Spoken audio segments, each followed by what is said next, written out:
Hello and welcome back to Grapple Theory. Thanks so much for joining us once again. Now today's very special guest is a trailblazer at the minute in BritWres. She's doing so well. She's even won her first title very recently, just a couple of weeks ago. We'll be talking to her about that, about LGBTQ representation in wrestling, and about how she nearly got kidnapped while trying to buy a mattress. That's a weird story. Stay tuned for that. I'm delighted to welcome our guest. It is the notorious angel, Amber Jo. Amber, thanks so much for being on the show. Talk to us about returning to wrestling, first of all. It must be great to be back after so long out after lockdown.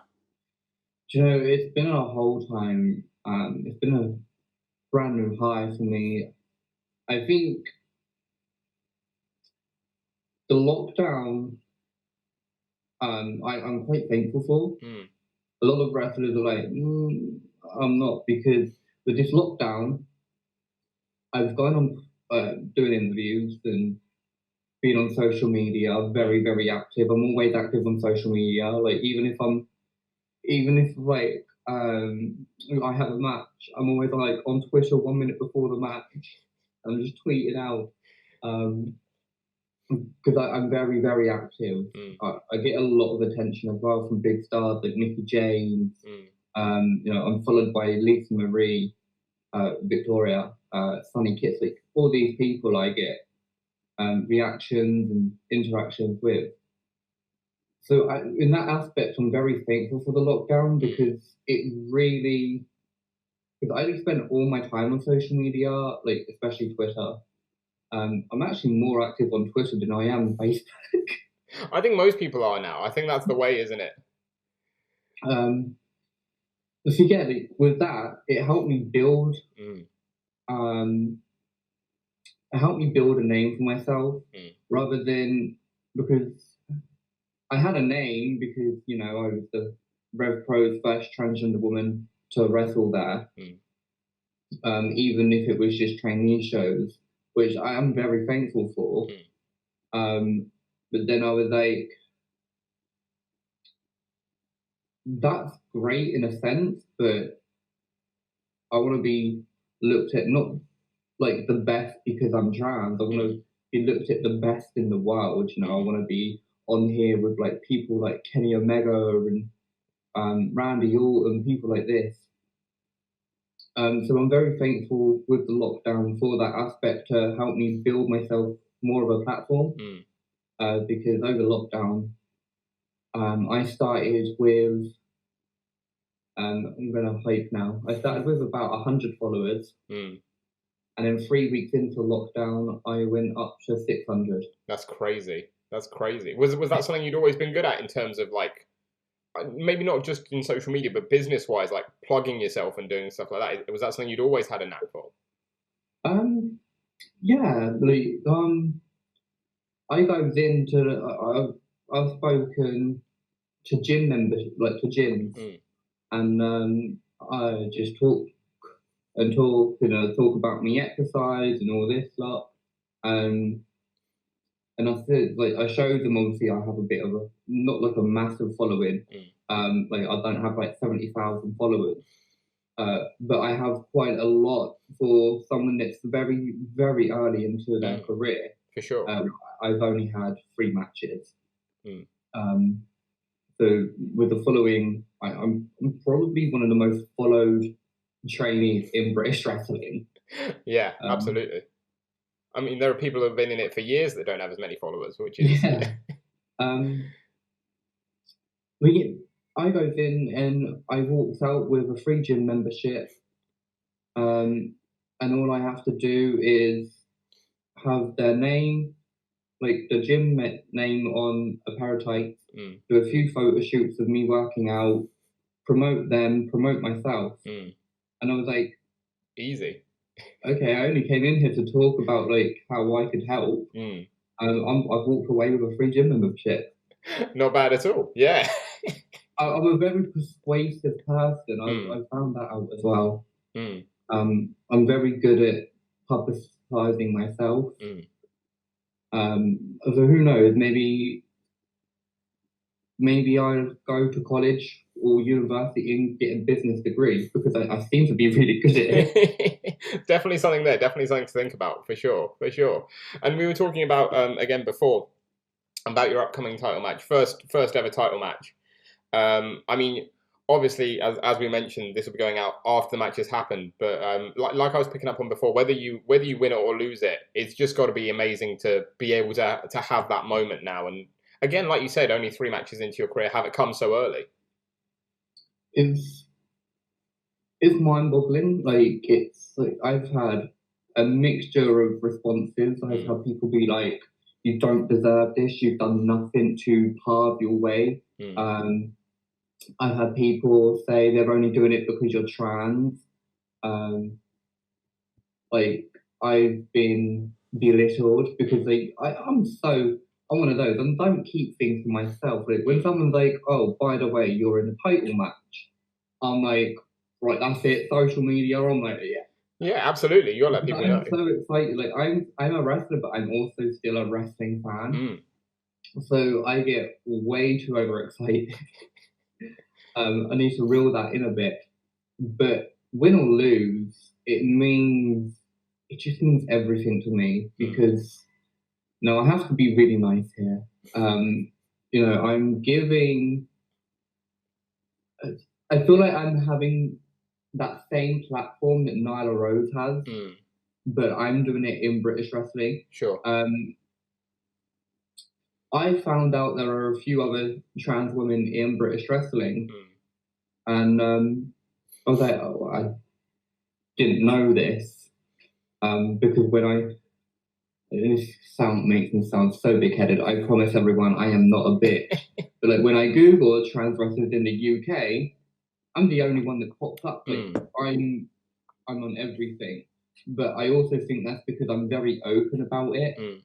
I'm very open about who I am, and again, I publicize myself. When you messaged me and said, "Would you do this?" So I jumped at the chance because not only is it great just getting my story more out there, more listeners, variation, but I'm getting my name out there. And that's the thing as well, because you sort of picked up on it there. Do you feel almost like a pressure to perform a certain way or to act a certain way because you're sort of like, because you're a trans athlete, because people have said to you, "Oh, you're only getting these opportunities because you're a trans athlete." Do you feel a pressure to prove them wrong as such, to be like, I can go. This isn't anything to do with a gender thing. Like I can go as a wrestler. That's the bottom line. Like I don't call myself the future queen of British wrestling for nothing. Like I can go in there and I can throw my own. When I've got my head screwed on, I'm like just every time I step into a ring, I improve. 2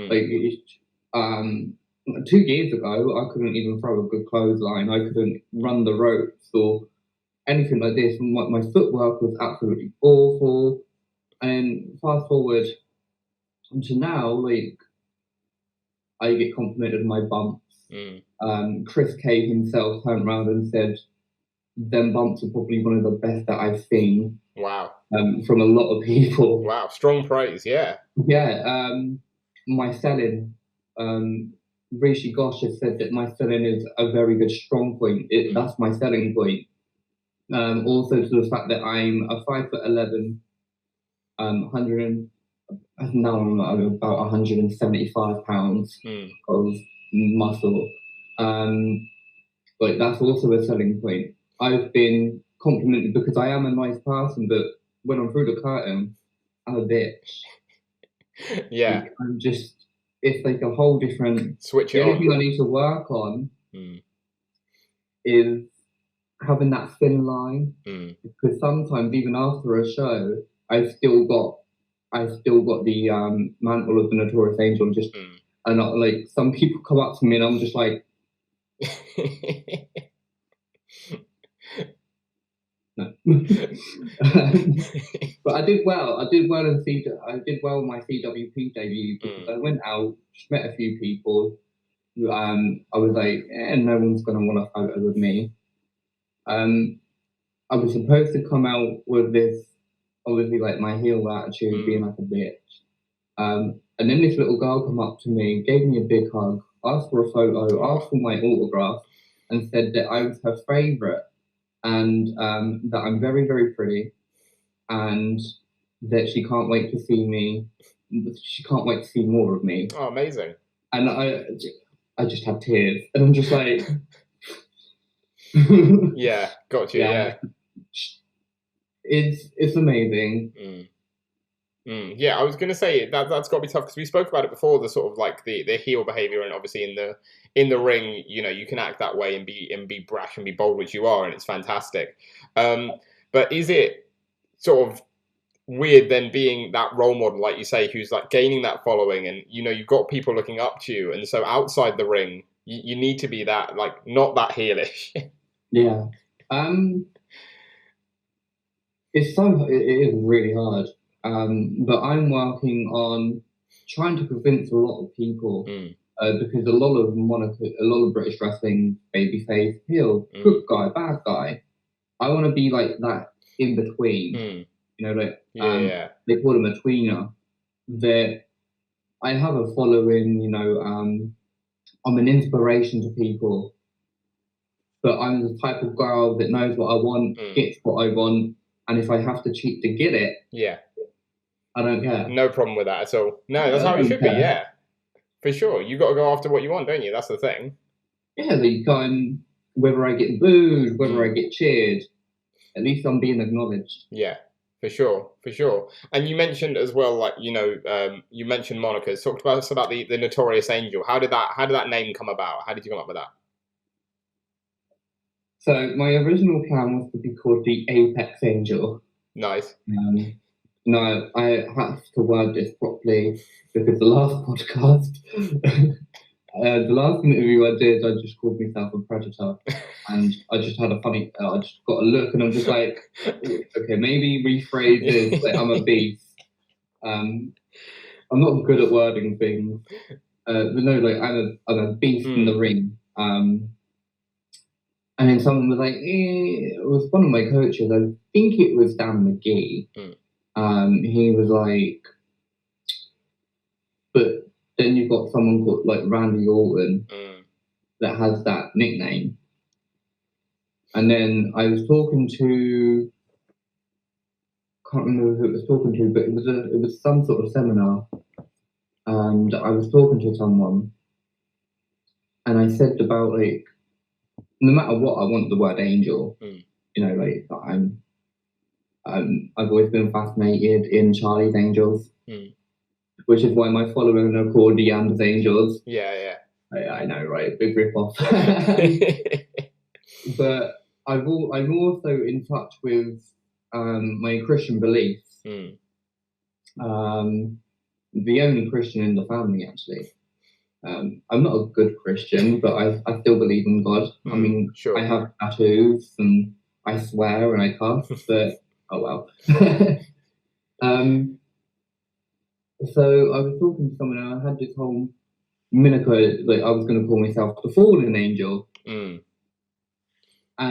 someone was like, you know, like not got a nice ring to it. And I said, can you explain, obviously, about these fallen angels? Like, and I just said, well, they were very famous for betraying God. You know, they were very, very famous in that word. They were famous for wrong reasons. And someone said, there's a word for that, and it's notorious. And I was like, oh, I like that. And what do you know? I've got it written on my gear, and my bum makes it look good. And that's all that matters at the end of the day. Like if it looks good on your bum, then that's the name, isn't it? That's what it, yeah. And then there's a song, my entrance song, which I had. I was just looking for songs with the word notorious in, and then my entrance song from a band that I really liked, As Elite Way. It's like it was called Notorious, you know, and the lyrics just spoke to me. And so I tweeted, and I asked permission to use it. I got tweeted back and said it was okay. Nice. Amazing. But unfortunately, they deactivated their social media. Oh. But I'm still going to use it, even if I have to pay for it when I'm big time. I'm okay. I think that'll be worth it. Be worth it for sure. It's just like everything just fell into place as if the Notorious Angel is something that's meant to be something that needs to be there. Yeah. But I said, and I will always say that the Notorious Angel isn't me.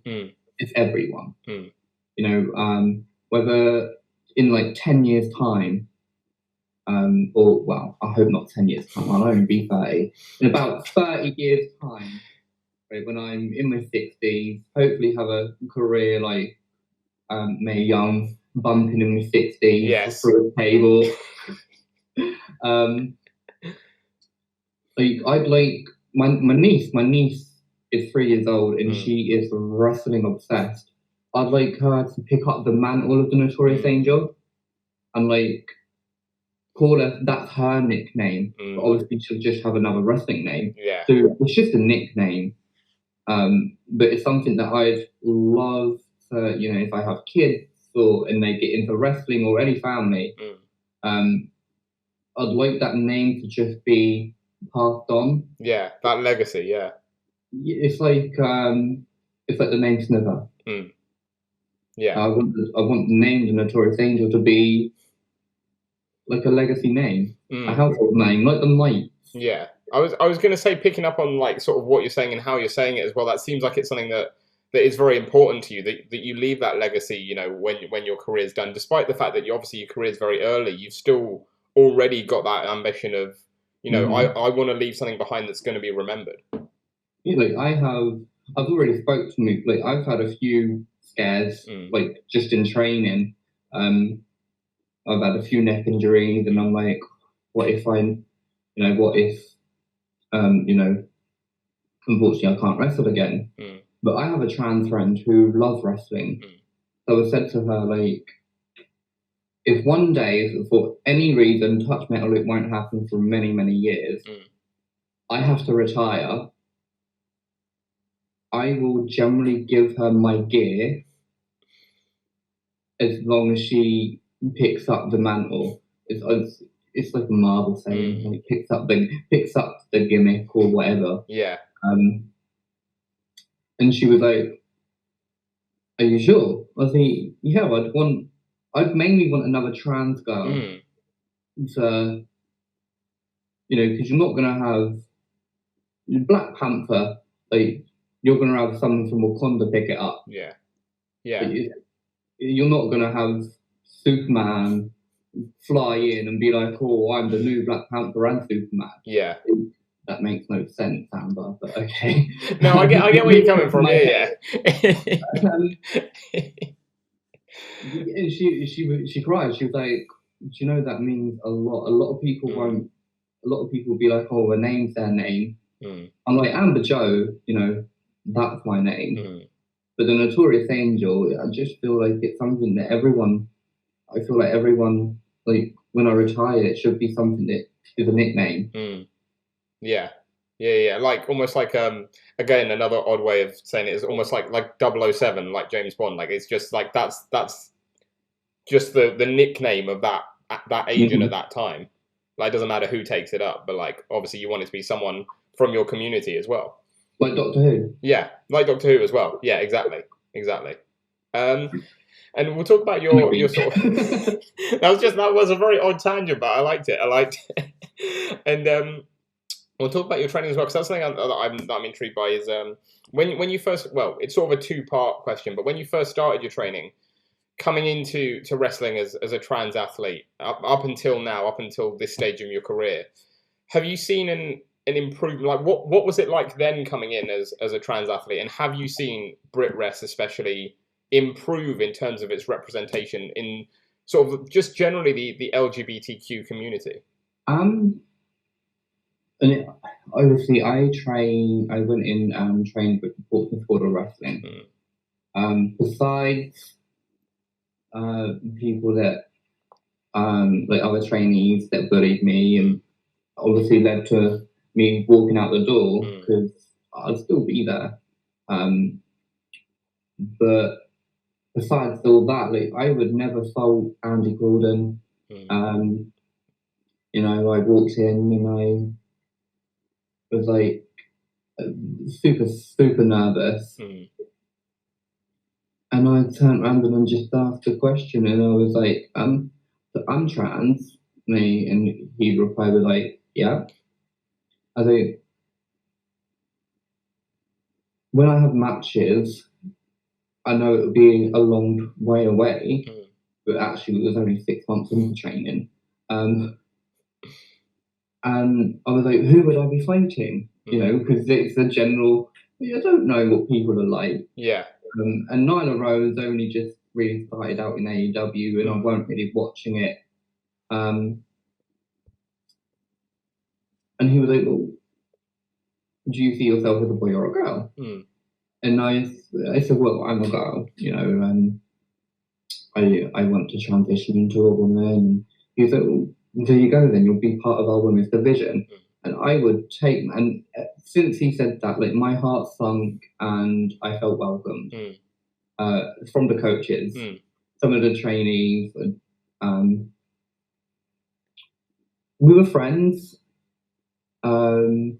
Looking back, it was like maybe they were just using me, but that's all in the past. You know, I'd love to go back to Rev Pro, but I wouldn't go back as a trainee. I wouldn't go back and train. Maybe a few training sessions. You never say never. But I'm very much more at home, and I'd never thought that I'd say this. You know, I've never thought that I'd be like. I've always thought I'd be with Rev Pro. And ever since I started training with Rishi Gosh, that's my home. Like, I was welcomed in. I don't feel, because sometimes, and I'm a very open person, and if this ruins anything, like, I don't care. I speak the truth. You know what I mean? Which is why some people like me, some people hate me because of it. I don't keep my mouth shut. But sometimes I felt like that little judgment. Like, in a way, I'm pleased with it because it pressured me to do better. But it was also, you know, the reason why I left. I'm not naming names. These people know who they are. But these people turned around to my best friend and said that I can't wrestle. I'm going nowhere in wrestling. And if he stays as my tag team partner, because we're now a tag team, I'll be dragging his career down and he won't go nowhere. And it will be my fault. And I cried and I left. I shouldn't have lit it. That moment, I was like, I'm going to hang up my boots. Like, you know, excuse my language, fuck this, I'm done. I'm done. I'm trying to be nice to everyone and do my best, but I just get bitched at. Okay, don't be done. I was like, oh, okay. Went to Quality Wrestling, and I'm staying. It's where I am. Yeah, and a couple of things I want to pick up on there. The tag team partner you talk about, is that Curtiselliot? It is. Because I wanted to talk to you about Curtis as well, because again, you know, someone that obviously, you know, not knowing you personally, but seeing your interactions on social media and stuff, it's clear you guys have such a great bond, and it must be nice to have that person to have sort of had this journey with. So we've been friends for 7 years.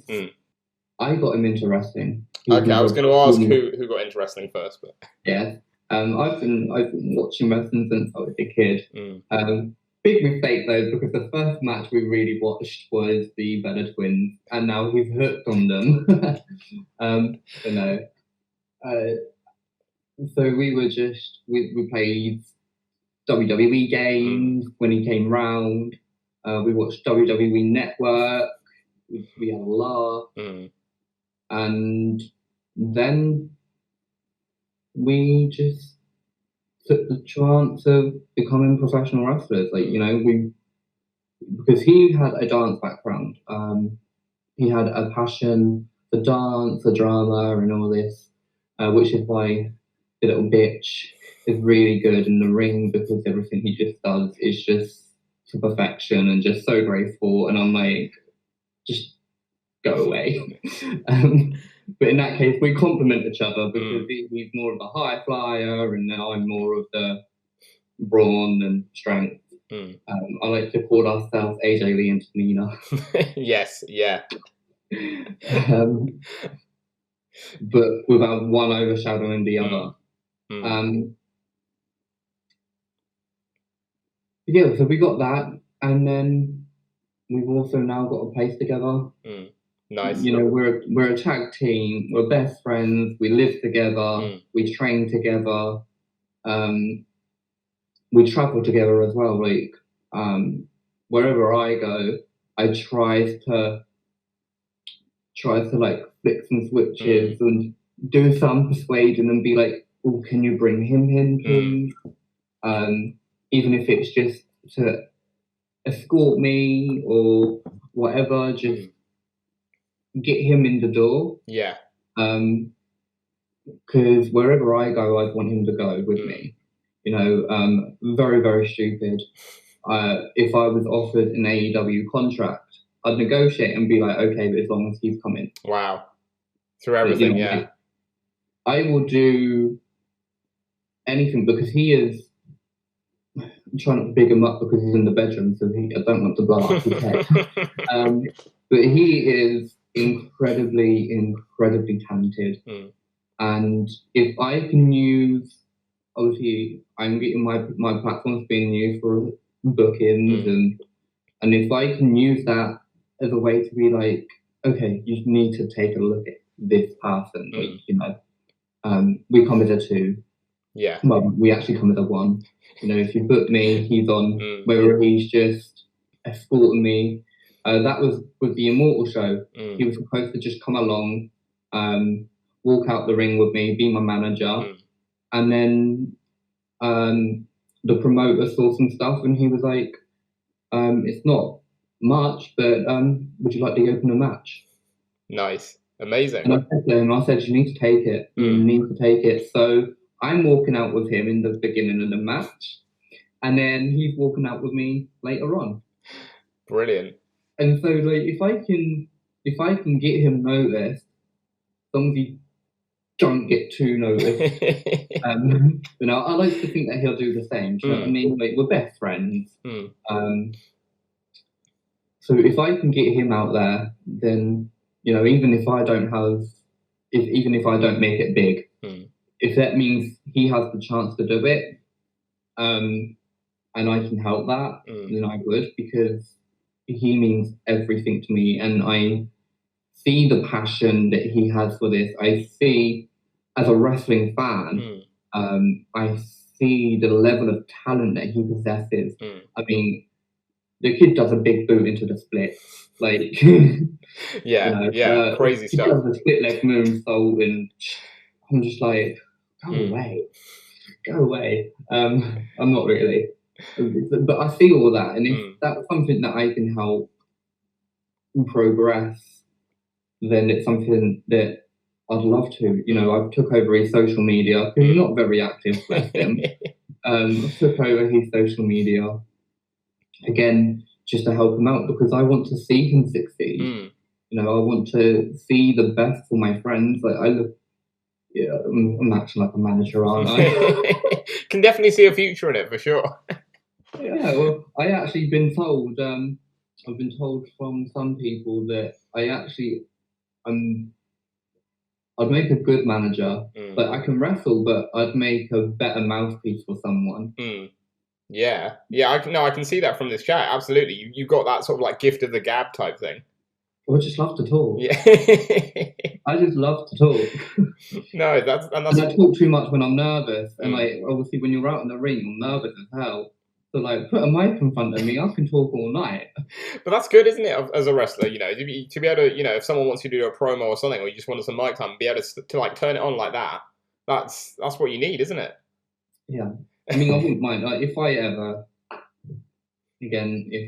was forced to hang up the boots, I'd be his valet and I'd be his manager. We could do some sort of like reverse Paul Heyman and Roman Reigns stuff. Mm. You know, I could just be like his mouthpiece and promote him because he gets very shy, bless him. Sure. But he has social anxiety, which is very understandable. As well, I'm a very outrovert. I speak to everyone. Yeah, no, sure. Especially if they have a dog. I'm like, oh, dog. There was this one time actually, I was looking for a new bed, right? Right. And I nearly got us kidnapped. Okay, go on. How does looking for a new bed go into that? I've been looking for a new bed and mattress, and we've gone to the shop. Right. And a man pulls up in a big white, in like a white van, blacked out windows, all this lot. And he went, "Hi." I said, "Hello." And he was like, he's like, "Are you okay?" And I was like, "Yeah, I'm just looking for beds." He's like, "Oh, I've got beds in the back of my van. If you want to take a look." And then I've gone around and went, "Oh, okay." Went to go round to the back of the van to open up. Curtis has gone, "Amber, he looks dodgy. Like, you know, like, no, come on. Don't get it from a van, just get it from a shop." I'm like, "But he's got it in the back of the van." I'm like, and I live there. He's like, "Amber, you're probably going to get us kidnapped." And I'm just like, "No, but he's..." I guess that's the autism with me. Because I'm a very trusting person. Sure. Like if someone turned around and said that they've got a litter of puppies in the back of a van, I'm definitely going in there. So you didn't actually end up looking in the back of the van? No, I went to. And then like as soon as like Pat was like, "Let's go," the man's just sped off. Yeah, sure. You could have broken his heart. Maybe he had a whole load of lovely mattresses back there, and you know he just wanted to sell you a mattress. And like he was quite an oldish man. He said to Curtis, "Well, if he tried to kidnap me, I'd just kick his walking stick." Yeah, I'd just take it. That's fine. And Curtis was like, "Yeah, but you can't do that." And I'm just patting him. Like an hour later, I bring up the conversation. I was like, "You stopped me having a new bed." He's like, "Oh, for fuck's sake." I do annoy him, bless him. That's brilliant. That is amazing. I love that. And we'll go back to what we were saying about the sort of like LGBTQ plus community in wrestling. Yeah, sorry, I'll go on. No, it's fine. I like it. It's great. It's amazing. But when we're talking about that, talking about sort of how it's progressed, and obviously, you know, I mean, yourself recently, you just got announced for new Rainbow Pro Wrestling, didn't you? Which is launching soon. Yeah. And obviously, there's Pride Pro Wrestling that's launching next year as well. I mean, do you see that the scene is improving in BritWres? Do you feel like there's that shift almost in perception and in representation? Well, I'm not happy because I haven't been announced for Pride Pro. Oh, Pride Pro, what are you doing? What's going on? Am I right? No. I'm joking. I'm very happy that these promotions are coming about because there's promotions, a matter of pride in America. There's promotions like that. There's Paris is Bumping, who I'm very excited has just followed me on Twitter. Oh, I know. Could lead to good things. I'm very excited. So I'm very happy that there's a promotion that we can showcase. I've always been one to, like I've said, like there's aspirations in the future to open up my own trans only. I mean, a lot of people are like, yeah, but I'm like, well, no, because like it will be great. Like to have a women's promotion, but the sole focus of the stars is that they're trans women or they're trans men. So it won't just be a women's promotion. It'll be like a whole focus on them. But I'd rather want it to start as like a little training school, sure, and then build my way up. I have to get really, really, really experienced to train people. I just asked Rishi to come in. Like, can you? We've got a guest trainer today. Or pay out loads of money and have a Nyla Rose do a guest demo. Yeah, that would cost a pretty penny, I'm sure. Yeah. Yeah, it would cost a lot of money, but it'd be so much worth it. For sure. For sure. And you mentioned Rishi as well. I mean, we've got to talk about him a bit because I mean, he's been a mainstay in BritWres for so many years, and like so talented, so great. It must be incredible to learn from him. And this is what I take my hat off because you know I did love training at both promotions. So I'm not gonna shit all over a promotion just because I'm not training there. You know, I never had a problem with some of the coaches. My problem was just petty school drama. So that's why I left. I mean, I'd give it a few months. I'd maybe go once, like not even once a week, maybe just go like once a month or something. But that would be mainly just to catch up with people. Sure. Again, as I say, quality wrestling's my home now. That's where my heart is. Very different types of training as well. A very different structure. With Rishi and Raj, the training is very much more. So they actually demonstrate, and when I demonstrate, I mean they go full out. They do a whole sequence, and they're like, "Would you like us to cut it down and show you again, or can you pick it up from there?" And I'm sat here, I'm like, "We never got that." Like, you know, I would love to see Andy Corden take a bump. I think so many people would, wouldn't they? I think that would just be quite fun. But the difference is just amazing, and I think I learn. I'm very good at learning visually. So if I see something, I can then break it down in my head. Be like, okay, do this. Instead of being like, okay, you need to do this.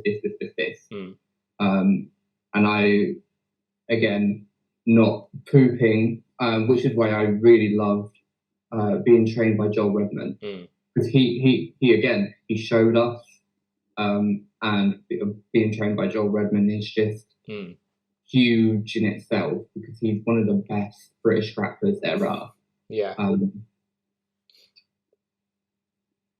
But Rishi, I'm just so glad that I'm under his wing. You know, he should build me up to be a big champion. And we have a lot more creative freedom. You know, with the other place, we were like, "Oh, we'd like to be a tag team." They were like, "No," and I was like, "Okay, no, that's fine." We walked into Rishi and we were like, "We want to be a tag team." He's like, "Okay, you're in a tag match." And like, we're just like, "Oh my god, like, is this actually like, are we actually?" But yeah, like, both good places to train.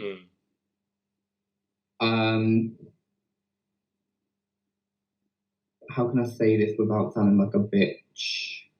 You've enjoyed one more than the other. Yeah. I enjoy quality a lot more. Bit more of a peaceful atmosphere. Sure. And it's a lot closer. Sure. If I sound like a bitch in here, we could just edit it out. No, you sound fine. I think you sound fine. I think it comes across well. And I saw a couple of days ago you tweeted like a list of promotions you sort of have aspirations to work for next year. And there were some incredible promotions on that list. I mean, sort of a question in two parts. First of all, how many of those, say, if you were to get on, would class for you as like a successful year? Because there were probably about maybe 10 or 15 on that list. But how many for you as a minimum would be like, oh, this has been a really good year. I got on this show, this show, this show. About 4. Sure. And then no, go on. Eve. I mean, even if I just landed Eve, I'll be like, it's been very successful. I think I'm going to need to have a look at my phone. That's fine. Yeah. You listed so many there that I'm not surprised you need to go back and check which ones you tagged. Because I'm pretty sure I looked at it, I was like, oh, she's tagged like every single promotion in the UK. Yes. Progress. Progress and Eve. And Kapow and FWF. a lot of people will probably be like, oh, but Kapow isn't as big as a lot of other promotions that are on the list.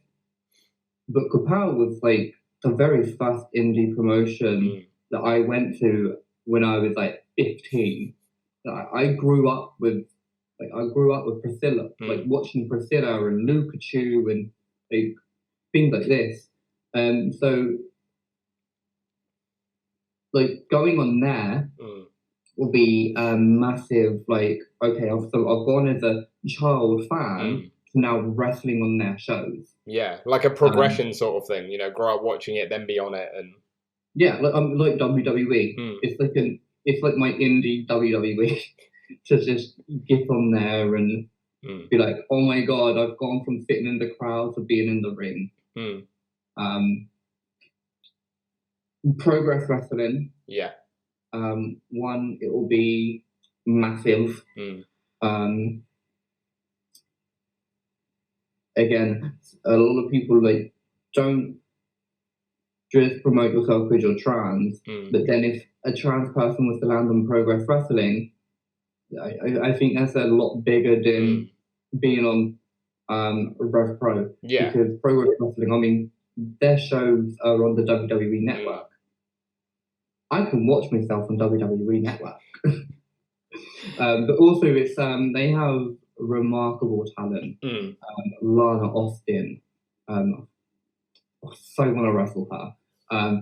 Sky Smithston, now I want to wrestle her. Like, just the women's division in Progress Wrestling is like amazing.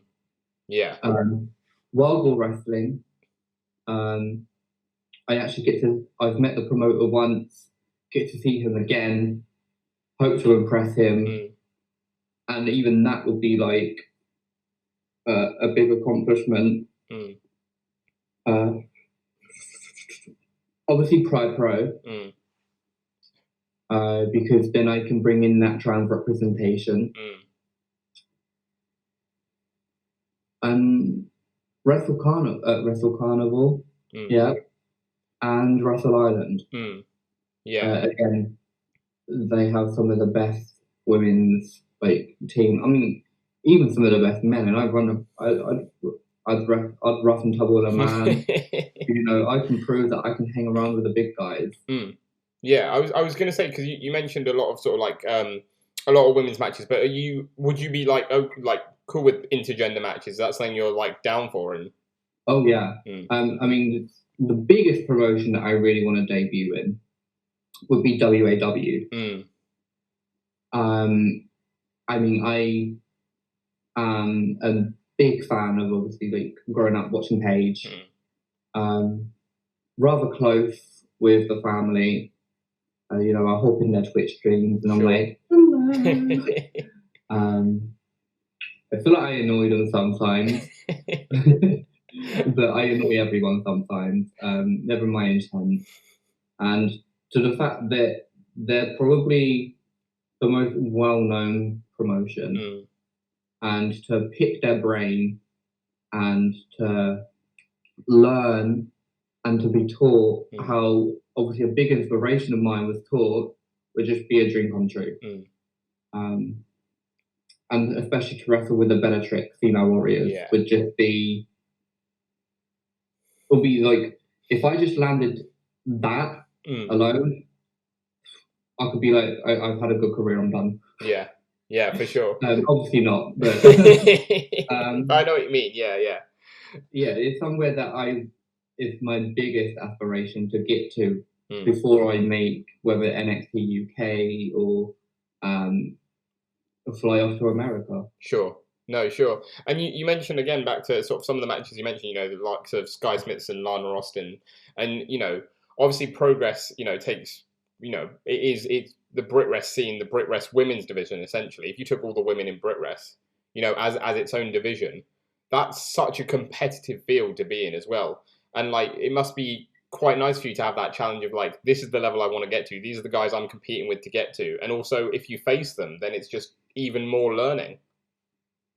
As a wise man said, and I'm going to quote Brett Meadows here, who is the promoter for World War Wrestling. to get better at wrestling, you have to wrestle better wrestlers. You know, so you have to wrestle people that have been in the game a lot longer than me. And to just wrestle people like Lizzie Evo, Lana Austin, Sky Smithson, Tonga, the people like this, I feel like it would proper build me up a lot more, help me progress because they can teach me a lot. And I'm going to say thank you for that because I'm a big thank you to him for saying that because he's just made me feel like, okay, instead of just going after people that are on the same level as me, to get to the top, you've got to take out the biggest on the top. Lizzie Evo is one of the best. Giselle Shaw is one of the best. Guy Smithson, to me, high praise. I always thought so highly of her. She is the most underrated professional wrestler. And I would say female wrestler, but she's just the most underrated wrestler. Like, just out of even the men, the women, like, she's so good that I'm surprised she hasn't even been picked up, like, by AEW or WWE already. That girl has talent. Well, Amber, I really appreciate you coming on the show. We sort of end with a little fun feature called Anatomy of a Pro Wrestler. And this is like sort of shoot stuff. I'm going to ask you stuff about yourself, and you let me know what comes to mind with each topic. Okay. So the first one is your favorite pre-show meal, if you have anything. My favorite pre-show meal would be a McDonald's. Pre-show? Yes. Wow. Normally people say that post-show. Before I wrestled for CWP, I had a McDonald's breakfast. That's impressive. Everyone else has been like, "Oh, I really like. I'll have like some fruit or like an energy drink or something." You just gone all out with it. Energy drink too, but mine's 4 double sausage and egg McMuffins. Nice. Well, this makes the next bit interesting then, because the second question is your favorite post-show pig out. KFC. Nice. What do you get from KFC? I get a share bucket, but I'd normally just get that for myself. Yeah, it's not a share bucket, it's just a bucket. It's just a bucket for me. Or a Domino's, or it depends what I'm feeling, really. Nice. Anything greasy? Yeah, the CWP show, I had another McDonald's. You want McDonald's and McDonald's? Love it. That's more people should do that. Amazing. Because it's high in calories. Like, I know it's fatty food, but it's very high in calories. Yeah, and you're burning it off as well anyway. And I need the calories. Brilliant. I think more people should follow that lead. That's fantastic. The next one is the song that gets me the most hyped. Can I say my own song? You can. Yeah, absolutely. Yeah. If that's what gets you the most hyped, for sure you can. No, my own song is a great song, but the most hyped for just would have to be Rhea Ripley's theme song. That's a cracking song. That is a good one. I'm just like bobbing away to it. I'm like, yeah. It's heavy. It's brilliant. It's like hard hitting. It's me. Yeah, it's great. Well, the next one is my favorite band ever. Falling in Reverse. That's a good shout. Yeah, I like that. That was like, well, I mean, sort of aging myself as well, but like, yeah, I remember listening to Falling Reverse. Like, that's like peak teenage years sort of thing. Oh yeah, and it still is. They're still releasing music, and I love it. Yeah, for sure. Yeah, no, good shout. The next one is the movie that I'd show the locker room. That you show a locker room? Yeah, like, you know, essentially almost like your favorite movie. You know, you go into the locker room and you're like, guys, you're all watching this movie because it's amazing. I don't really watch movies. I'm more into TV shows. Fair enough. What's your favorite series then? Big Bang Theory. Really? I like Big Bang Theory. I like the first few seasons, then it like tailed off like maybe 4 or 5. I sort of like I lost interest in it, if I'm honest. I just love it because it's just, I don't know, science. But my all-time favorite TV show would have to be Charmed. Sure. Yeah. If people turn around and be like, "Oh, I've never seen that," I'm like, what? Have you even lived? Like, hello? My partner was watching it, like rewatching the series recently, and like I remember watching it when I was younger, but like watching it back now, I'm like, oh, some of the storylines and some of the CGI on it is so bad. No, I still love it. I'm rewatching it for about the 1,000th time. Amazing. Or Wentworth. Like, Charmed and Wentworth are on the same level with me. Sure. It doesn't help when your best friend calls you B. Smith. No, I can imagine it does. Next one is my favourite way to relax. Ooh, I have to keep it PG. You don't have to keep it PG too much. I'm joking. I just sit on the Xbox, really. What do you play? All sorts. Call of Duty, GTA, Fortnite, Skyrim. The classics. Yeah. Yeah. Nice. Yeah, I'm in the middle of playing Morrowind, actually. I don't know that one. It's like a very, very old Skyrim game. Oh, okay. When I say very old, it came out in 1999, I think. Oh, wow. Yeah, okay. Long time ago. Yeah. So a very long time. Yeah. Yeah. I have to like pinch myself in those sort of moments because I'm like, still in my mind, 1999 doesn't seem like that long ago, and I'm like, oh no, it's like 22 years ago. Oh yeah, there's games that was on the Xbox and PS2 that I just want to get a PS2 again. Yeah. To play. Yeah. I mean, for me, it was Spyro. Spyro was the classic for me. To me, it was Bully. Yeah, that was good. Yeah. And I've still got that. Yeah. I've got it on my Xbox, and again, I'm playing it. Nice, amazing, good choice. We've got a couple of wrestling ones on the list. The next one's my favourite wrestling match ever. Oh.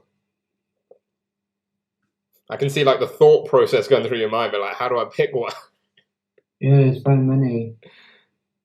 There are so many. It will have to be the 2019. I think it was 2019, or was it 2020? I think it was 2019 edition of the women's NXT War Games. Yes. Yeah. When Io Shirai put a bin on her head and decided to fly. Yeah, that was insane. Io's just mental. Like yeah, that was. That would be my favorite match. Yeah, that's a good choice. But I can imagine there's a few others in your mind that you were processing. Yeah, it was Sky Smithson versus Zan Phoenix at CWP. That was a really good match as well. So, I mean, I like all of Sky Smithson and Zan Phoenix's matches. Just unfortunately, Zan Phoenix don't wrestle anymore. Wish she did, because I'd love to beat her up. But the talented women, so. No, good calls. And the next one would be your dream wrestling match. Everyone says it, and everyone's really shocked. My biggest dream wrestling match will be me versus Braun Strowman. That would be. I'd pay to see that. I'd probably I'd put up a good fight. But that's something that I've always loved. Or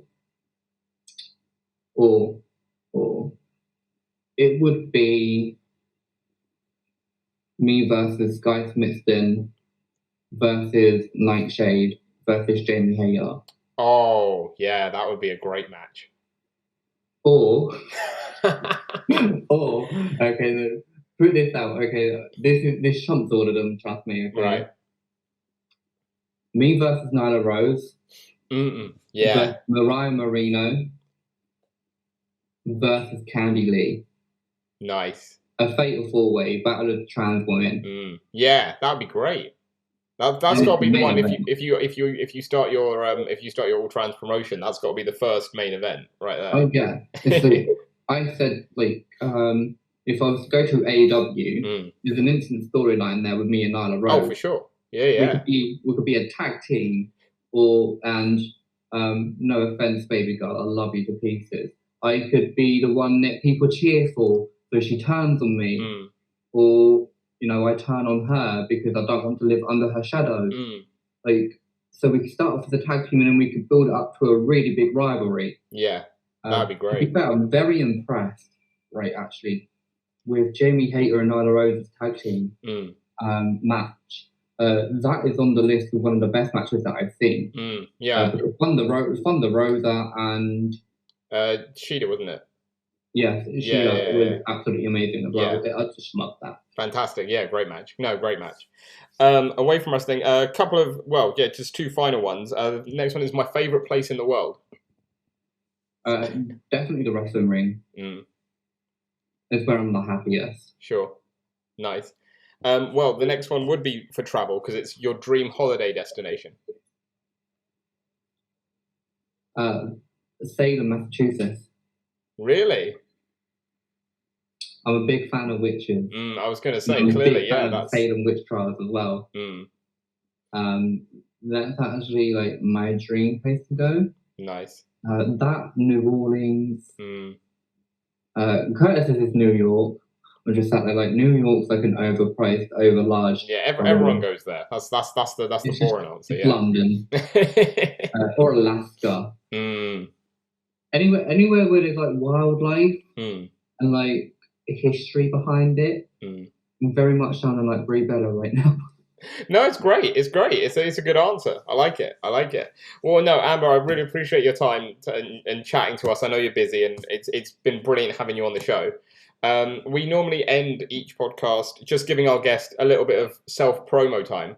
So if anyone sees Amber Jo on a poster or on social media bigging up an event that you're on, why should they come and check you out? Why is the Notorious Angel going to be the show stealer? Because I'm a girl that smashes faces and I go places. I'm the future of not just British wrestling, of all wrestling. I'm a girl that is on top of the world. I'm an angel with a devil's attitude.